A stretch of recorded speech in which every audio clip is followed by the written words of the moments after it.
All right, welcome back. We are now on to the fractions portion of our weekly review. You will always see fractions on the weekly review because in 7th grade, we love them. We love practicing with fractions, and we're going to try to make sure that fractions are not something that we're intimidated by when we see them in a math problem. So that's why we're practicing them. That's why you'll see them all the time on your weekly reviews. Let's do number 5 together. So make sure we're writing number 5 on our paper as well as copying the problem down. So it is 3/5 plus 2/10.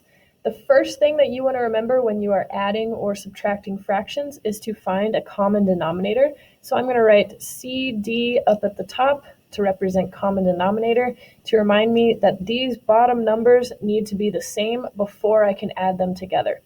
Now to do that, we need to find the least common multiple between the two denominators, or the two numbers on the bottom. To do that, I'm just going to start counting by fives on the left side here. 5, 10, 15, 20. That's probably enough. And I'm going to do the same with 10. That's the other denominator that I see in this problem. 10, 20, 30, 40.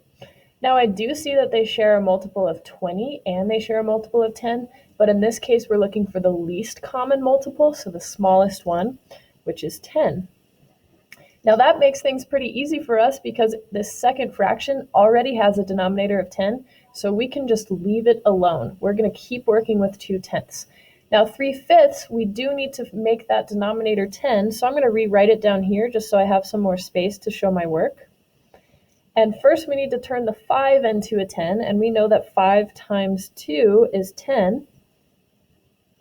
And whatever we do to our denominator, we have to do to our numerator. So I'm going to multiply 3 by 2 as well, and 3 times 2 is 6.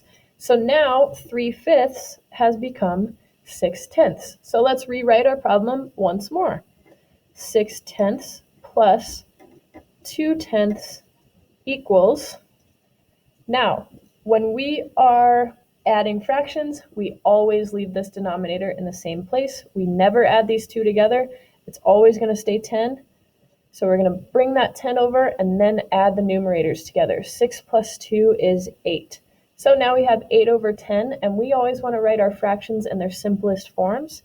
So I know that I can divide 8 by 2, and I can also divide 10 by 2. So I'm going to simplify this.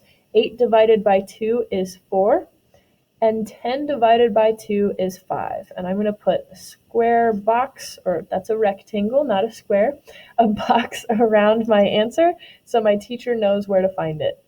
Good luck on the rest of these fraction problems.